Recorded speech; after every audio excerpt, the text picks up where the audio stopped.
بسم الله الرحمن الرحيم السلام عليكم ورحمة الله وبركاته كلنتي وعنا وناكسن داودياشيدا qiimaha qaayaha qadarita badan ee la socda barnaamijka macalinka TV-ga waxaan jecelahay habeenkan caawa si gaar ah inaan u hambalyeyntii la socotay culumtii kala duwaneed ee barnaamijka macalinka TV-gu sida tooska ah ku soo tabinayay anagoo idinka mahadnaqan qadarkii ama waqtigii dheeraad barnaamijkaasi sida taxanaha la socoteen waa 10kii 3 ee barnaamijka macalinka TV-ga oo markale caawan ku kulanay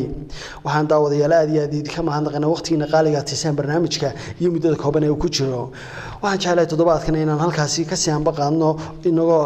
idinka xusuusan ama maskaxda ama maanka ku haya culuntii kala duwaneed ee hore aan idinku soo gudbinay 10kii u dambeeyay ah 10kii 12aad mar kale waa kan daawadayaal professor Mubarak Ibrahim Aar oo halkii nooga sii anbaqaada 10kii 13aad ee barnaamijka macalinka TV-ga oo habeenkan aad ku arki doontaan qayb kale oo kamid ah maamulka iyo maareynta ama aqoonta afka galaad lagu yiraahdo management-ga bismillaahir rahmaanir rahiim alxamdulillaah wa salaatu wa salaamu ala rasuulillaah sallallahu alayhi wa sallam kusoo dhawaada barnaamijka macalinka TV-ga oo ka daawataan telefishinka qaranka Jamhuuriyadda Soomaaliland waxaanu ku soo gudi jirnay 10radii macalinka TV-ga waxaanu ka soo hadalnay 10kii 12aad caawa halkan waxaanu ka galeynaa 10kii 13aad 10keenan maanta waxa uu ku saabsan yahay mabaadi'da isbedelka waxaanu ka soo hadalnay waxa loo yaqaan isbedelka waxaanu 10keena maanta ku soo qaadanaynaa mabda'a koowaad ee isbedelka isbedelku mabaadi' buu leeyahay oo laga baahay qofka soo raba inuu isbedelo waa inuu mabaadida uu ku dhaqmaa mabda'a koowaad caawa inuu ka hadlaynaa waxa weeye mabda'a loo yaqaano take the responsibility of your life waa inaad xambaartaa mas'uuliyadda noloshaada waa inaad qaadaa mas'uuliyadda naftaada waa inaad ogaataa inaad tahay qofka kaliya ee naftiisa bedeli kara waa inaad ogaataa meesha aad maanta taagan tahay xaaladda aad ku sugan tahay heerka aad taagan tahay inaad adigu iskugu wacan tahay adiga oo kaliina aad iska qaadi karto mabda'an run ahaantii waa mabda'a aad runtii ay uga hadlaan culimada runtii ku takhasusay human development tusaale ahaan haddaad soo qaadato buugga muxuu ahay qoray Stephen Covey oo qoray ee la yiraahdo 7 sife ay leeyihiin dadka caalamka ugu saameynta badan leh wuxuu mabda'a koowaad ka dhigayaa ee qofka u horseedaya inuu noqdo qof saameyn sameeyo qof horumar sameeyo qof gool gaara mabda'a koowaad wuxuu ka dhigayaa qofku inuu qaado mas'uuliyadda naftiisa noloshiisa sida oo kale Jack buuggiisa la yiraahdo The Success Principles wuxuu ku tilmaamayaa mabda'a koowaad wuxuu ka dhigayaa ee qofku u horseedi kara goosha wuxuu ka dhigayaa qofku mas'uuliyadda naftiisa inuu qaado waxa kale oo lamida Fiyaaz buuggiisa la yiraahdo The Road to Success isna wuxuu sheegayaa mabda'a koowaad ee qofka u horseedaya horumarka iyo guusha inuu yahay iyo isbedelka qofku inuu mas'uuliyadda naftiisa u qaado qodobkan waxaan oran karnaa waa qodob aad la isku waafaqsan yahay bal waa qodob runtii ku xardhan mabaadi'da muxuu ahaayay uu islaamku u dhigay ayuu ku xardhan yahay waxaana tilmaamaysa aayadda quraanka ee leh inna allaha la yughayyiru ma biqawmin hatta yughayyiru ma bi anfusihim waxa bulshada bedeli kara ummad waxa isbedeli kartaa qof kasta naftiisa markuu bedelo qofka naftiisa markuu bedelo ayuu isbedelku imanaya taasi waa qodobka runtii ugu muhiimsan marka isbedelka laga hadlayo waa mabda'a ugu horeeya qofkii raba isbedel inuu sameeyo marka ugu horeysaba horta naftiisa inuu ka bilaabo hadaba qodobka koowaad caawa inuu soo qaadanayna ee runtii hoos imanaya marka inuu ka hadlayno qofka mas'uuliyadda naftiisa noloshiisa inuu xambaaro qodobka koowaad waxa weeyaan waa inaad si sax ah u doorataa run ahaantii go'aamada aad qaadanayso waa inaad si sax ah u doorataa jawaab celinta aad sameynayso maxaan ula jeednaa inaad si sax ah u doorato jawaab celinta aad sameynayso waxaan ula jeednaa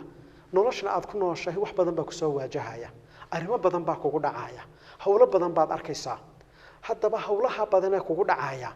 jawaab celinta aad sameynaysaa waa inay mid sax noqotaa tusaale aan ku siiyo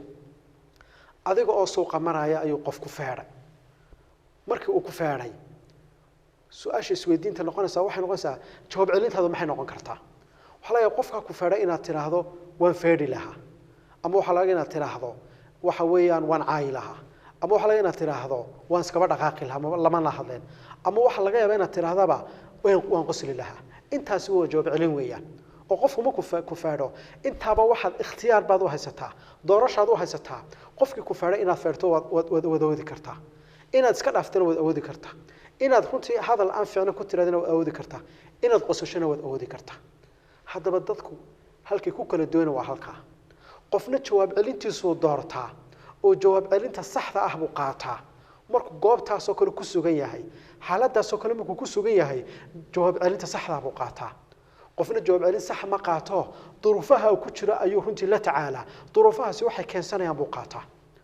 qofka la yiraahdo dadka lagu active la yiraahdo proactive people dadka la yiraahdo waa dadka horsocodka dadkaasi xaaladaha marka ay ku sugan yihiin waxay qaataan go'aanka saxda ah optionka saxda ah ayay qaataan oo tusaale qofka markuu faaro uu iskaga dhaqaaqaya halku laga yaabo qofka ka duwan ama qofka la dib u socodka la yiraahdaa halku isagu qaadan lahaa runtii arinta mid ka duwan doorasho ka duwan qofkii faari lahaa ama hoo caay lahaa oo dib kale ka iman lahayd qofka runtii hor socodku wuxuu qaadanayaa go'aanka saxda ah hadaba daawada wax la yiraahdaa dadku waxay ku kala duwan yihiin arinta doorashada ku kala duwan yihiin qofku markuu ficil ku dhaco oo ama adiga uu ficil kugu dhaco waxaad sameynaysaa jawaab celin baad sameynaysaa ficilka kugu dhacay iyo jawaab celintaada waqti baa u dhaxeeya waqtiga aad dooranayso weeyaan go'aankaaga haddaba waxa lagu kala duwan yahay doorashadaas lagu kala duwan yahay qofna doorashadiisa ayaa sax noqota oo marka uu dooranayo ayuu wuxuu ku doortaa isagoo ku binaynaya mabaadidiisa iyo qiyamkiisa isagoo ku binaynaya ayuu doorashada qaataa qofna ma kuma binaayo taasoo duruufaha ayuu iska raacaa oo duruufaha jira ayuu qaataa tusaale aan ku siiyo imtixaankii baad gashay markaas waxa dhacday in lagu soo dhajiyay maadada inaad ku dhacday f baad qaadatay ka soo qaad ficilkaas kugu dhacay markiiba waxa la isweydiinayaa jawaab celintaadu maxay noqonaysaa marka lagu raay imtixaankii baad ku dhacday maxaad ku jawaab celinaysaa dadka qaar waxa laga yaabaa in raado qof dadka qaar yiraahdaan imtixaan markii aan ku dhacay kadib markiiba waxaan go'aansaday inaan iskaga tago waxbarashada kadib waxaan go'aansaday maadada dib inaanan u galin kadib waxaan go'aansaday macalinka mar dambe waxa inaan ka dhigan dadka qaabkaas jawaab celintooda ay noqon kartaa dadka qaar si kale u fakirayaan oo wax laga markaan maadadii baad ku dhacday inuu yiraahdo anigaan wax akhrisan waa inaan dadaalaa imika semesterka soo socda waa inaan ee qaata labada qof mid kasta hal ficil baa ku dhacay laakiin maxaa kala duwanaaday jawaab celintoodii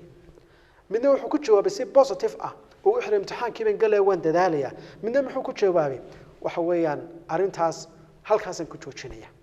sida daraadad waxa la yiraahdaa dadku waxa weeyaan waxay ku kala fiican yihiin ku kala horumarsan yihiin jawaab celinta ay qaadanayaan waliba mid ku darso daawada oo adiga ikhtiyaarka haysta dadka in badan oo kamid waxa laga yaabaa marka ay jawaab celinta ay sameeyaan result baa ka soo baxaya waxa laga yaabaa in cid kale ku dhaleecayaan inuu yiraahdo laga yaabaa maadada anigu kumaan dhicine macalinka ay riday maadada anigu kumaan dhicine waxay maadada iska adag bayado tacbaana maadada anigu kumaan dhicine waxa weyn iskuulka iyo jaamacadda si fiican maxay noogu hagaajin qofkaasi muxuu noqday radu ficilkiisa muxuu noqday inuu cid kala saaro inuu cid kala saaro dadka noocaas waxa loo yaqaan dadka dib u socodka loo yaqaan oo waxay ahayd mas'uuliyadda isagoo inuu xambaaray waxa inuu yiraahdo imtixaanka aan dhacay ana sabab u ahaa anigaan wax akhrisan waynan dadaala dadkuna horumarkoodu labadaas ku xidhaya dadna wax kasta oo ku dhaca ficil kasta oo ku dhaca jawaabtii ku celinayaan waa jawaab ay aaminsan iyagoo inay doorteen oo mas'uuliyadoodana iyagoo hay qaadayaan dadka qaar kamidina waxay aaminsan yihiin waxa iyaga ku dhacay inaan iyagu sabab u ahayn cid kale ay ku keentay cid kale ay dasaaran sida daawada wax laga baahay hadaan noqoto proactive people inaad noqoto dadka hor socodka waxyaalaha kugu dhacaya oo dhan waa inaad ka fikrataa jawaabta markaad celinayso jawaab waa inaad celisaa ku binaysan qiyamkaaga iyo mabaadida aaminsan tahay waxa laga yaabaa qof baxanusanaya xanuunku qof marka uu ku dhaco qofba siibuu jawaab celintiisu ay noqotaa qof waxa laga yaabaa inuu iraamo kale xanuun marka lagu raa ayaa kugu dhacay marka loo sheego waxa laga yiraahdaa ilaahay baa qadaray uu iska sabra laga yaabaa kadib qofka maxay manaya inuu caadi iska noqdo noloshiisa caadi noqoto qofka ka duwan baa laga inaad aragto intuu xanuun ku dhaco warwaraya walaacaya warbahaaraya maxay ku kala duwan yihiin waxay ku kala duwan yihiin qofna go'aanku qaato wuxuu ku saleeyay qiyamku aaminsanaa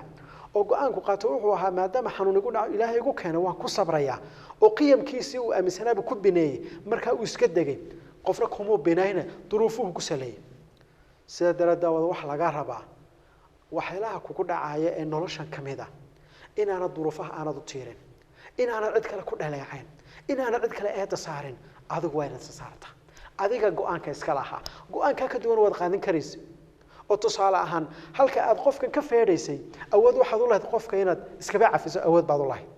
inaad qofka iskaba dhaafto awood baad u lahayd inaad qososho awood baad u lahayd adiga doortay inaad feedho haddii feerkii qofku wax ku noqdo oo ilkuhu ka soo daataan adigu cid kale eedaha saarin hawro waan cadhooday ninkan uu iga gardarnaa waa inaad ogaataa adigu inaad runtii ficilka samaysay eedana aad qaadataa mas-uuliyadana aad qaadataa sidaa daraaddeed baa qodobka muhiimku waxa uu tilmaamayaa qodobada nolosha ugu muhiimsan waxa ka mid ah qofku wax kasta oo ku imanaya maadaama isagu ikhtiyaarka uu leeyahay doorashada uu leeyahay go'aan qaadashada waxa ka soo baxa waa inuu sugu xambaaraa runtii qisaska aadka loo tilmaamo waxa ka mid ah qisada uu sheegayo sheekh cali atantawi uu tilmaamayo qisadaasi waxay ku dhacday runtii waa qiso aad practical weeyaan oo sheekha laftiisa ka sheekeynaya uu leeyahay waan u soo joogay dadka ku dhacday baan u soo joogay oo wax xaqiiqo jirta wuxuu masaajid inuu masaajida aadka ugu waaweyn Dimashq kamida ayaa waxa dhacday buu yiri shnin sheekha kitaabku akhrin jiray kitaabka waxa dhigan jiray arday baa dhigan jiray oo ku taxnaa ardaygaasi faqiir buu ahaa arday lacag haysta ma ahayn ardayga waxa ku dhacday maadaama uu faqiir yahay oo cid caawisana aana jirin laba cisho waxba ma cunin laba cisho cunto ma cunin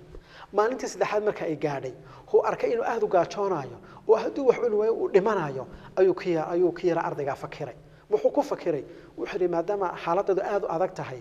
dawaa inaan muxuu ahaayay meel aan ka keeno cuntaba xataa han soo xadee waa inaan cunto helaa wuxuu go'aansaday cunto inuu soo xado masaajidku uu deganaabuu dusha ka fuulay xaqiisa sare masaajidka waxa ku dhagsan intaasoo guri baa ku agdhagsan oo qofka hadduu dusha ka fuuro kuwa kalena uu ku soo daadegi karaa oo uu geli karaa masaajidkii buu dusha ka fuulay gurigii ugu horeeyay buu eegay wuxuu arkay dumar inay joogaan uu ka gabaday gurigii ku soo xigay buu eegay wuxuu arkay in guriga cidla aanay joogin gurigii buu u daadegay gurigii buu gunta ugu dhacay guriga gunta markuu ugu dhacay wuxuu arkay cunto la karinayo cunto marka la karinayo oo dabka saaran buu arkay laakiin guriga waa cidla cuntadii buu ay u daadegay cuntadii buu soo qaatay cuntadii markuu soo qaato afka uu galiyay oo sida alkaha ugu qabtay ayuu xasuustay qiyamkiisii dib u xasuustay mabaadidiisa dib u xasuustay wuxuu ogaaday wax inay xaraan tahay inay dad kale leeyihiin shariicada islaamku aanay ogoleen isna ardaygu yahay culumta shariicada baranaya masaajid waliba ku nool wuxuu wax uu go'aansaday ardaygii bartaa inuu iskaga daayo cuntada aanu liqin bartiibu ku joojiyay cuntada dib u noqday masaajidkiisa ku noqday masaajidkiisa markuu ku noqday ayuu xalqadii uu sheekhu dhigayay ayuu iska fadhiistay xalqadii markuu sheekhu casharkii dhameeyay dirsiga dhamaaday ayaa sheekhi waxa u timi gabadh baa u timi xijaaban gabadhii baa sheekha dhagta wax u saartay sheekhi baa wuxuu eegay xalqada ardaydii jooga bal cid joogta cid kale markuu waayaba wuxuu arkay ardaygii yaraaye faqiirka inuu joogo ardaygii buu ku yiri wariyaa waxaan ku weydiiyay ma guursanaysaa markaasuu yiri maxaan guursadaa maaniga roodhidii baa hayaba roodhi waxaan ku soo iibsaday aanan haysanba da guri baad ka sheekanaysaa sheekhi baa wuxuu yiri gabadhan waxay tiri igu tiri waxaan gabadh wadanka ku qariiba xaajigeena uu dhintay guri iyo wuxuu iga tagay macaash iyo xoolana uu iga tagay waxaan rabaa nin astura oo ilaahay khayr siiyaan raba marka diyaar ma tahay adeerkeed baa marka la jooga oo muxuu ahay wax qof adeerkeed baa jooga oo isna waa ka halka fadhiya marka diyaar ma tahay inaad guursato de wuxuu arkay inay nacma ilaahay siiyay tayo haabiir waan guursanaya bartiiba adeerkeed lagu yeeray waa loo meheriyay labadoodii baa israacay labadoodii isqabay markay israaceen gurigii bay geysay gurigii markay geysay waxay ku tiri ma rabtaa cunto ma rabtaa sir ha waan rabaa cuntadii bay dul tagtay ay karinaysay waxay aragtay cuntadii ay karinaysay oo in la goostay oo ilkihii wixii ay ku yaalaan isagiiba waxa ku tiri ajiib guriga maxaa soo galay cid baa soo gashay cuntadii goosatay isagiiba u sheekay marka aniga weeyaan biir qisadii buu uga sheekay iyo dhibaatadii ku dhacday iyo muxuu gaajadii haysay iyo inuu soo galay iyo inuu ka noqday oo ilaahay dartiisa uga noqday jawaabay markaas waxa ku tiri markii aad amaanada ilaalisay ee ilaahay ka xabsatay adiga maxaa lagu siiyay gurigan iyo gabadhii joogtay xalaal ilaahay ku siiyay marka halka maxaan ula jeednaa waxaan ula jeednaa go'aan qaashada ninkan dhalinyarta qaatay yaani xaalad buu ku jiray aad u adag oo runtii gaajo oo inuu wax cuno ahayd markuu halkii ugu darnaa u marayo ayuu doorasho fiican sameeyay doorashada fiican maxay ahaydna inuu ka tago marka taawada wax weyn xaalad ka soo kugu dhacda wax ka soo kugu imaada waa inaad ogaataa doorasho inaad leedahay ikhtiyaar inaad leedahay ikhtiyaarka aad leedahayna ka go'aankaad qaadataa inuu mustaqbalkaaga saameyn ku samaynayo laakiin sax oran go'aankii aad qaadatay ha oranin cid kale iigu wacnayd hebel baa ka mas'uul ahaa duruufahaas jiray waxaas ma soconayaan hatta aakhira ka socon maayaan cudur daarada noocaas sababtoo go'aanka adiga iskale arintan qodobka raacaya waxay tahay daawada xaaladda aad ku jirto ee imika aad ku nooshahay horumarka aad gaadhay dhinac walba noloshaada kamid ah waxaad ogaataa waa waxaad shalay tolo soo shaqaysatay wixii aad shalay qabanaysay wixii 5 sano ka hor aad qabanaysay wixii 10 sano aad qoran qabanaysay maanta waad goosanaysaa sida darada mabda caalamiga wuxuu yiraahdaa wixii aad shaqaysatay ayaad goosanaysaa hadaad fadhiidahayd fadhiday oo aad waxba qabanayn oo saaqidahayd waxbarashada aanad ku fiicnayn oo dhinac kasta aad ku liidatay maanta halkuu ma taagnaanaysaa ha filan in noloshu iska bedesho halkaaga isma taagnaanaysaa marka maxaa laga rabaa inaad berito ka fikirto saad wax u qabsan lahayd maantana aad isbedesho si ay berito kugu wanaagsanaato qodobka kala daawada halka raacayo wax weeyaan waalida ma kala qeexayo ayaa waalida wax la yiraahdaa qofku waa inuu dhowr shay isku si u sameeynaya isagoo raba inuu soo baxdo natiijo ka duwan wuxuu filanaya shayba dhowr shay ku celcelisay isku sibaad u samaysay laakiin maxaad rabtaa haddana result ka duwan inuu soo baxo taasi waa waali tusaale aan ku siiyo imtixaan baad gashay markaas konta lagu siiyay imtixaankii baad haddana mar labaad gashay isla su'aalihii isla jawaabihina waad bixisay isku sibaad u jawaabtay markaas haddana maxaad filanaysaa in boqol lagu siiyo da suurtagal maaha haddii kol imtixaankaagii hore jawaabihi aad bixisay iyo imtixaankiiba iyo kan dambeba isku mid yihiin natiijada imanaysa waa maxay waa wax isku mid ah marka daawada su'aashu waxay tahay noloshaada hadaad maalin kasta isku soo u wado subaxdii baad soo toostaa markaad soo toosto markaad quraacto isku sibaad maalin kasta u dhaqantaa isku waxbaad maalin kasta qabataa haddana waxaad filanaysaa noloshaadu inay hagaagto oo wax fiican ku imaadaan suurtagal maaha sababtuna waxay tahay qofku maalin kasta wuxuu qabanayo waxa resultiga uu maalinta helayo ayuu maalinta ku xigana uu helaya wax xaqiiqo jirta weeyaan sidaa daawada qodobka waxaan ku soo koobaynaa oo qodobka koowaada waxa ugu muhiimsan noloshan aad ku jirtaa waxa weeyaan adiga doorashada iskale go'aankana adiga iskale go'aanka aad qaadanayso cid kale ha ku dheelaacayne cid kale oran cidaas ay ugu wacneed haddii aad maanta waxbarashada ka tagto waa inaad ogaataa adigu inaad ka tagtay waalidkana ha saarin cid kalena ha saarin qodobka labaad ee isla aadka u muhiimka waxa weeyaan khaladaadka aad galayso ee adiga muxuu ahaay dhinacaaga ka imanaya waa inaad mas'uuliyadooda xambaartaa qofku markuu runtii shaqaynayo wax badan baa imanaya qofka binaadka qaladaad badan buu galaya waxa xaqiiqo jirta weeyaan qaladaadka daawada aad galayso mas'uuliyadooda waa inaad qaadataa saddex arrimood waa inaad ogaataa kow marka ugu horeyso waa inaad ogolaataa qaladka inaad samaysay lambar 2 maxaa muhiim ah qaladkii aad samaysay waa inaad saxdaa lambar 3 kuna waa maxay waa inaad ka faa'iideysataa qof kasta uu fashilmaya nolosha dhibaatooyin badan baa ku soo maraya mar baad fashilmaysaa kor baad u kacaysaa fashilkan ku soo gaadha waxa ugu muhiimsan marka uu waa inaad saxdaa oo sidii saxda aad u qabataa marka aad saxdana waa inaad ka faa'iideysatayo dib aan ugu dhicin idin waa qodobada aad ku muhiimka inta badan waxa dhacda qofku qaladaadka uu galayo waxa laga yaabaa inaanu runtii ka faa'iideysan baa laga yaabaa ama aanu sixin baa laga yaabaa ama halka uu ku joojiyaa laga yaabaa oo dibka dambe aanu runtii u sameeyno isku day waxana la yiraahdaa waxay ka bilaamataa goosho fashalka ka bilaamata qofku markuu fashilmo fashilka uu arko uu ka faa'iideysto markaas ay keensataa kor inuu kaco oo guul u gaaro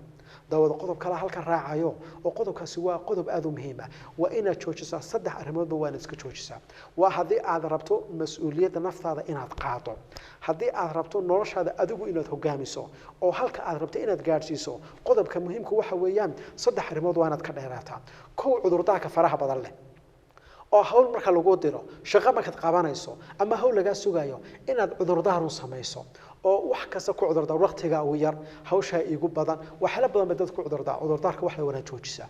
qodobka labaad ee isna muhiimku waxa weeyaan waa inaad joojisaa dhaleecaynta cid kale eeda inaad saarto ood kula cidaas ka mas'uula cidaas igu wacnad qaladka inaan sameeyo cidaas igu wacnad halka inaan joog waana joojisaa daawada waa inaad joojisaa shaqo la'aanta ku haysataa inaad waalidkaaga saarto inaad jaamacadaada saarto inaad iskuulkaaga saarto inaad xukuumaddaada saarto inaad mid kala saarto waa inaad ogaataa shaqo la'aanta ku haysata adigu inaad ugu wacantay adigu halka waa inaad isdhigtay taa waa inaad xaqiiqsataa haddii qodobkaasi kaa dhaco ood ogaato shaqada inaad keensan karto kor baad u socon kartaa laakiinse haddaad aaminsan tahay shaqo la'aantu inay kuugu wacan tahay adigoon haysan nin ku taageero wasiira adigoon haysan nin suldaano ku kaxeeya haddaad taa aaminsan tahay meel ma gaadhisid laakiinse haddaad aaminsan tahay adigu inaad iskugu wacan tahay maxaa imaanaya inaad isweydiiso maxaanu shaqo la'ahay maxaa markaa ku soo baxaya shaqada waxaan u waayay skillskayga aad u liita xirfado badan ma leeyahay xirfadihii baad ku dadaalaysaa aqoontaada baad dhisaysaa luqadaada baad dhisaysaa computerkaaga skillskaaga oo dhan baad dhisaysaa imtixaanaadka la rabaad fadhiisanaysaa imtixaanaadkii advertisementiga lagu sameeyay jaraadka lagu soo qoray ayaad u fadhiisanaysaa waad soconaysaa waad halgamaysaa shaqo waad helaysaa xaqiiqada muhiimka waxay tahay qof kasta oo qaada mas'uuliyadda naftiisa hadduu arday yahay hadduu qof kale yahayba hadduu rabo inuu isbedeli karaa haddii aad rabto shaqo inaad hesho ood ogaato adigu inaad iska qaadi karto adigu inaad heli karto xaqiiqo weyn waad heli kartaa laakiinse maalintaad istaagto shaqo maxay halkayga hay ugu timaado hatta waxa laga yaabaa dadka qaar iyagoon xataa CVs aan xaraysan oo sharikadaha u tagin oo jareedada aan akhrin oo wasaaradda aan tagin oo u halgamin shaqada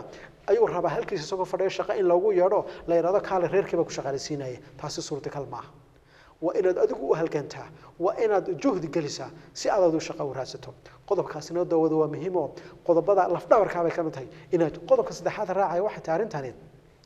waa inaad joojiso waxa loo yaqaan calacalka faraha badan leh ee runtii aad ku dhaqmaysan waa inaad joojisaa meel la kuma gaarsiinayo calacalku muxuu loo diidan yahay calacalku wuxuu ka qaadaya xorriyadaada ka qaadaya adigu inaad halgantood wax qabsato ka qaadaya calacalku wuxuu keensanaya cid kale oo inaad wax saarto ayuu keensanaya dawada qodobkaasina waa qodob aad u muhiim ah qodobka arinta raacaya waxa weeyaan dawada waa inaad adeegsataa kalimaadka tilmaamaya dhiirigelinta waa inaad adeegsataa kalimaadka inta badan tilmaamaya runtii inaad mas'uuliyadda cid kala saarto waa inaad ka fogaataa haddii hawl lagu diro hawraniyo waqti ma hayo haddii hawl lagu diro si aad hawsha iskaga celiso cid kale ugu dirto intaasoo cudurdaar ha sameeynin waa inaad adeegsataa kalimaadka tilmaamaya wax qabadka waa inaad tiraahdaa waan qaban karaa way fududahay waan awoodaa kalimaadka noocaas positive-ka waa inaad adeegsataa taasi waxay keensanaysaa maskaxdaada inay gasho inaad wax qabsan karto oo meel aad gaari karto qodobkaasina daawada wuxuu ahaa waa qodobkii labaad oo ku qotoma qaladaadka aad samaynayso mas'uuliyadooda waa inaad xambaartaa oo sidaa maxaynu leenahay mas'uuliyadda markaad xambaarto ayaa maxay imanaya inaad xalkeedii raajiso ila waad odiga orina xambaare laakiinse mas'uuliyadda markaad cid kala saarto maxaa imanaya xal inaanad raadin qodobka saddexaad ee daawada ku soo khatimina waxa weeye waa qodobkan muxuu daawada ku leeyahay qodobkan wuxuu ku leeyahay daawada awoodda waxaad saartaa arrimaha wax ka qaban karto noloshan ay ku noolahay daawada arrimo badan baynu qabanaynaa waxa laga yaabaa inaad caruur korinayso waxbarasho inaad wada laga yaabaa family inaad leedahay laga wada dhisayso in allah sala shaqo ayaa laga yaabaa inaad haysaa laga yaabaa waxa soo dhawaa mas'uuliyada runtii ku saaran daawada hadaba waxa la yiraahdaa qofka banaadinka noloshiisu waqtigiisa wuxuu geliyaa laba shay buu geliyaa dadka qaar waqtiga waxay geliyaan waxyaalaha iyagu saameyn ku saameyn karaan waxay awooda inay bedelaan bay geliyaan tusaale ahaan imika caruurtaada inaad hagaajiso tarbiyadayso gurigaaga inaad hagaajiso awood baad u leedahay waad kartaa inaad waxbarashadaada hagaajiso awood baad u leedahay waad kartaa inaad shaqadaada hagaajiso awood baad u leedahay waad kartaa waad saameyn kartaa laakiinse waxa jira waxyaalaha awood u lahayn oo cid kale kaaga xidhan oo aad waxba ka qaban karin tusaale ahaan sicir bararka imika dalka ka jira waxba kama qaban kartid shaqo la'aanta dalka ka jirta waxba kama qaban kartid tahriibkan waxaan dhacaya faraha badan leh waxba kama qaban kartid marka dawada maxaa laga rabaa waxa laga rabaa waqtigaaga inaad geliso waxaad wax ka qaban karto ha ku dawaqin ha ku wareerin maalin kasta ha ka sheekaynin waxaanad awood u lahayn sicir bararka waxba ka qaban kari maysid tahriibka waxba kama qaban karaysid laakiin adigu maxaad wax ka qaban kartaa su'aasha isweydiin dawada waxa la iraahdaa dadka proactive-ka ah dadka saameynta leh dadka horusocodka waa dadka waqtigooda galiya waxay wax ka qaban karaan adigu waxaad waqtigaaga galisaa naftayda maxaan u qaban karaa naftayda cibaadadeeda waan hagaajin karaa cibaadadeeda gali maxaa naftaada waxaad ka bedeli kartaa reerkaygan hagaajin karaa familygaygan hagaajin karaa caruurtaydan tarbiyadeyn karaa waxbarashadeedan hagaajin karaa waxaalaha awoodda saar laakiinse awoodda waqtigaaga ha gelinin oo runtii markasta ha ka sheekaynin waxaalaanad awood u lahayn oo cid kale awood u leedahay aanad awoodin dawada sidaa maxaynu leenahay sidaa waxaanu leenahay wax la iraahdaa qofku markuu wuxuu awoodahu runtii geliyo waqtigiisa maxaa imanaya inay arintaasi sii weynaato tusaale aan ku siiyo awoodda waxaad gelisay reerkaaga inaad hagaajiso familygaaga oo dhisto maxaa imanaya reerkii marka aad dhisto inaad muxuu haayay